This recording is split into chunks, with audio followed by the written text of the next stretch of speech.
most famous dwarf planet that you know, with so many secrets to be unfurled. And after the Roman god of the underworld, I take a long time to orbit the sun, 248 years until one orbit is done. Sometimes I'm closer to the sun than Neptune gets, because my elliptical orbit crosses Neptune's orbit.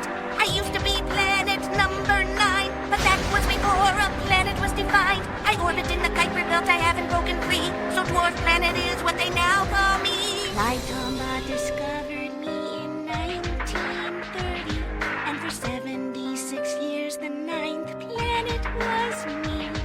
But in 2006 I was demoted from planet and left out on my own. But as it turns out, I have my own family, and I'm not alone. I have 5 moons, more than Mars, Earth, Venus, and Mercury. My largest moon, Charon, is half the size of me. We're called a dwarf planet system that is binary. We rotate around the same point and are tightly locked, you see. Charon's orbital period and my rotational period are the same. Charon never rises or sets. Its position will never change. All of my moons are named from Greek mythology. Charon after the ferryman of the dead. Ooh, creepy. Nyx is named for the Greek goddess of the night. Keros after the 3-headed guard dog of the underworld. He bites. Hydra is named for the serpent with oh so many heads, and Styx is named after the river of the dead. I am dwarf planet Pluto, the most famous dwarf planet that you know, with so many secrets to be unfurled, named after the Roman god of the underworld. You'll need a warm coat to visit me. My temperatures get as low as negative 238 degrees. From my surface, I'm so far from the sun that its light looks and feels just like a moonlit night. I am dwarf planet Pluto, the second closest dwarf planet to the sun, you know, with more moons than all the terrestrial planets combined, and an orbit round the sun that is inclined. Take 153 hours to complete one rotation. I rotate in retrograde or the opposite direction. If you were standing on my surface, you would see the sun would rise in the west and set in the east. My atmosphere is methane, carbon monoxide, and mostly nitrogen. It's thickest when I'm close to the sun at perihelion. The farther I go from the sun, the colder the gases get, until they solidify, freeze, and snow down to my surface. So when I'm closer to the sun, I have a thicker atmosphere, and when I move farther away, it starts to disappear. The New Horizons spacecraft captured images you can see that show a bluish atmospheric haze surrounding me.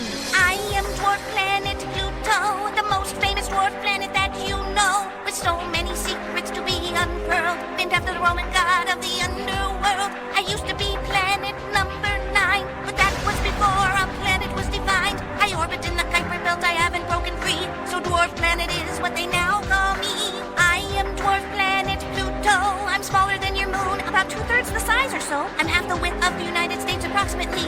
I may be small, but I have a big personality. An 11-year-old girl named Venetia Burney from Oxford, England, is the one who named me.